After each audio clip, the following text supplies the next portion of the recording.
Hello investors, welcome to Simpli Stocks. In today's video, I will discuss 4 very interesting high growth SME businesses with you. We have already shared these businesses several times with the community members of Simpli Stocks.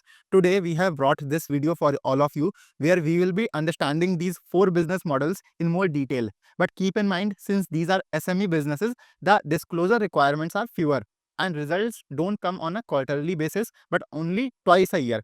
Apart from this, these are very small companies with low liquidity, so their scripts can be quite volatile. They carry a lot of risk, and yes, in the end, as a standard disclaimer, this video is in no way a buy or sell recommendation on these businesses. The purpose of this video is to educate you about these business models. With that being said, let's begin.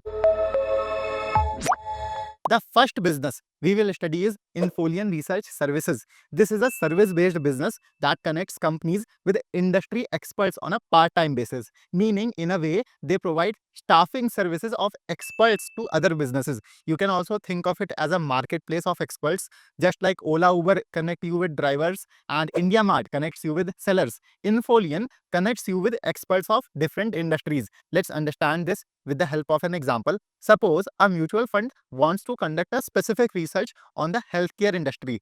That mutual fund will contact Infollion and Infollion will connect them with an industry expert. This way, the mutual fund won't have to hire someone permanently and their 1 to 2 month research project will be completed easily. This is a niche, fast growing sector. It is already established in the USA and other developed countries and is now growing rapidly in India. So far, most of Infollion's clients have been large consulting firms and investment funds, but now they are targeting mid-sized Indian companies. The reason is that mid-sized companies find management consultants expensive.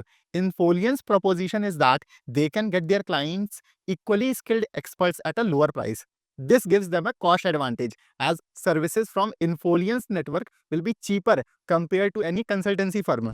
Infollion has a big network of 104,000 experts across various sectors like chemicals, consumer goods, food and beverages, life sciences, financial services, etc. This company is debt free, and since it is a service based business, ROE and ROCE are quite high. Over the past few years, it has been growing at a CAGR of 50%. Out of their 104,000 expert network, 25% of experts are from outside India. And if you look here, last year, 5% of Infollion sales came from outside India. Going forward, they will be focusing more on increasing export revenue, for which they have also set up a new office in the USA. Talking about the valuation, Infollion is currently trading at a PE of 36. If this year, that is for FY26, we assume 40% growth in both bottom line and top line, then the estimated net profit for this year comes to 17 CR, on which their 1 year forward PE works out to be 26. So even though Infollion is small in size, it is a good niche service-based business model that you can study for yourself. The next SME business we will study is GSM Foils. GSM makes these medicine strips for pharma companies in which your tablets and capsules are packed. It is not a very fancy business. The model is very simple. These strips are made from aluminium, so aluminium becomes GSM's raw material.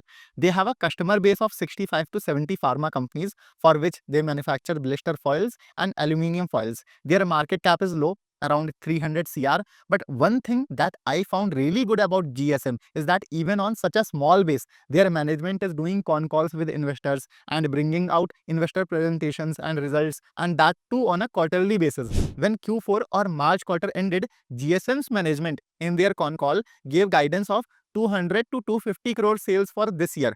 Their sales last year were 134 crore rupees. So this 200 to 250 crore top line guidance meant a very strong sales growth of 50 to 85% for them. But when you look at Q1 sales growth numbers, you will be surprised. In Q1, GSM sales increased by 148% over the last year, meaning that management has achieved far better, double the sales growth compared to their own target. EBITDA margin increased by around 1% to reach above 11.2%, and the bottom line, that is profit after tax, also grew 174% to reach 3.8 crore this quarter. Net profit margin was 7.4%. Looking at all this, we can say that business is seeing very strong growth and it is moving in a very good direction. So according to this 50 to 85% sales growth guidance, let's quickly calculate GSM's valuation for both bull and bear cases. You can see in this table, last year net profit margin was 7.2% and net profit was 10 CR. For FY26 projections, we will use the EBITDA and net profit margins of Q1. So based on 50% sales growth, sales would be around 200 CR and net profit 15 CR. And if 85% sales growth comes, net profit can be around 19 to 20 crore. And we are just estimating based on 85% growth guidance. Q1 sales growth was 148%, mind you. So even though GSM's current PE is 30 to 31, based on this year's guidance, the 1 year forward PE comes out to 20 in the bear case and 16 in the bull case. Now, what are the risks in GSM that you need to keep in mind? Firstly, this is a low margin commodity business, meaning GSM is not doing any value addition or innovation in the product. Their product is simple.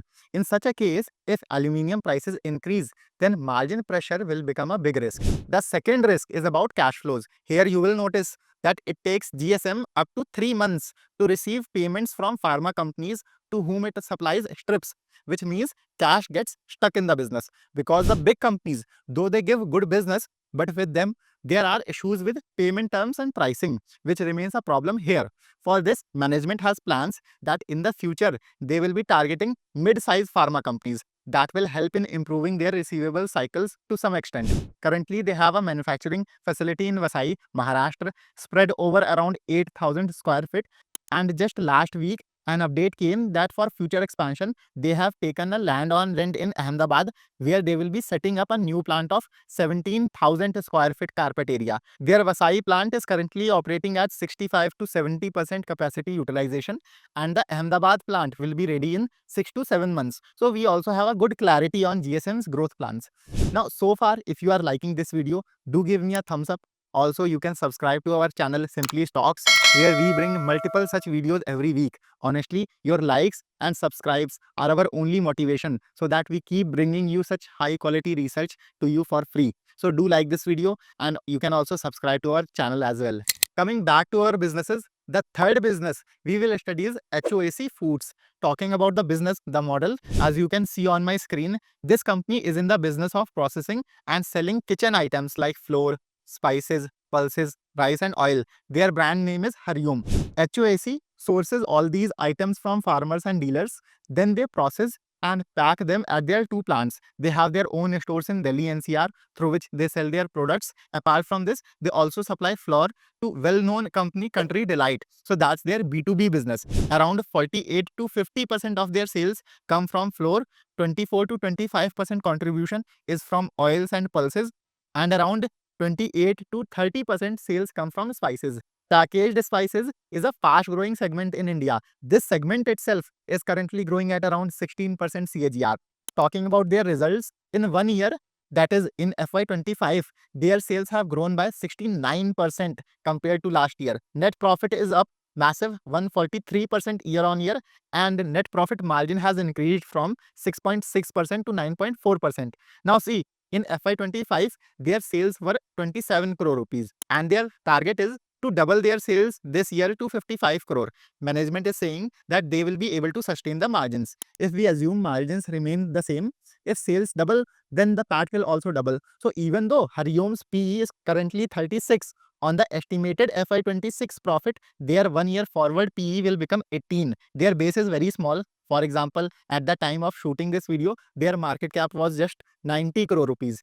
So on a small base, there is a good growth opportunity, but at the same time, there is also high liquidity risk in this business. HOAC is completely playing the distribution game. Right now, they have 15 stores, and this year they will be opening 10 more new stores. Along with that, they are also working on expanding their D2C app and their retail network for direct delivery. HOAC has two plants in Gurgaon and they recently have bought land in Vidisha, Madhya Pradesh, where they are setting up their third unit. For this, they raised 10 crore rupees funding from institutional investors in the month of July. That is why you will see in this shareholding pattern that their promoter shareholding has diluted from 70% to 62% and fresh 2.8% FII stake and 8.6% DII stake came in. I was checking, this fundraise happened at around 210 to 211 price levels. When such a fundraise happens in such a small business, retail investors get a lot of confidence because all these institutions invest money after doing their due diligence. So HOAC is also good fast growing business that you can study yourself. The fourth and last SME business we will study is Unihealth Hospitals. We have already covered this earlier on our channel. Unihealth operates two hospitals in Africa, one in Uganda with 120 beds and one in Nigeria with 80 beds capacity. Apart from this, a small portion of their sales also comes from the distribution of medicines and medical consumables like syringes, gloves, etc. Last year, Uganda contributed 75% to their total revenues, India contributed 16%, and Nigeria just 7.7%. Nigeria's contribution used to be higher, but currency devaluation has happened there. Nothing much is expected ahead there either. So they are slowly taking exit from that market too.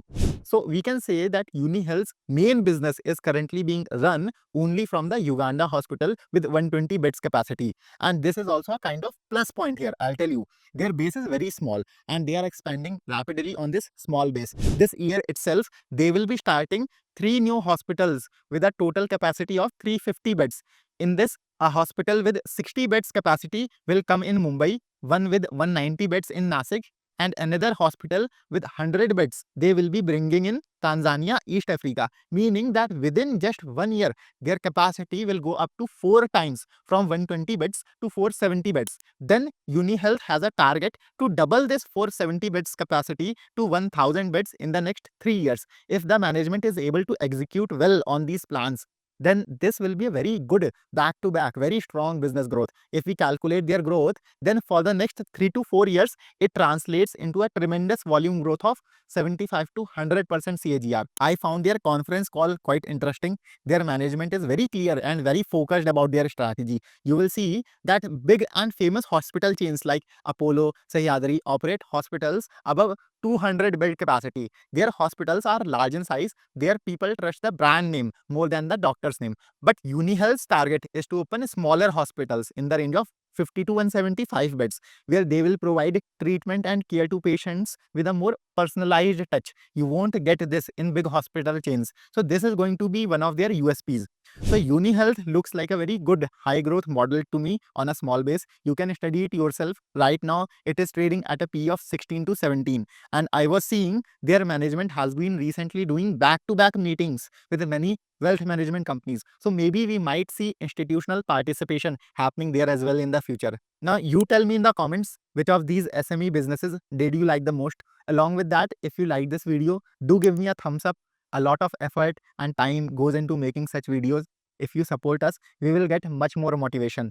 Along with that, you can also subscribe to our channel, Simpli Stocks. I will see you in the next video. Happy investing.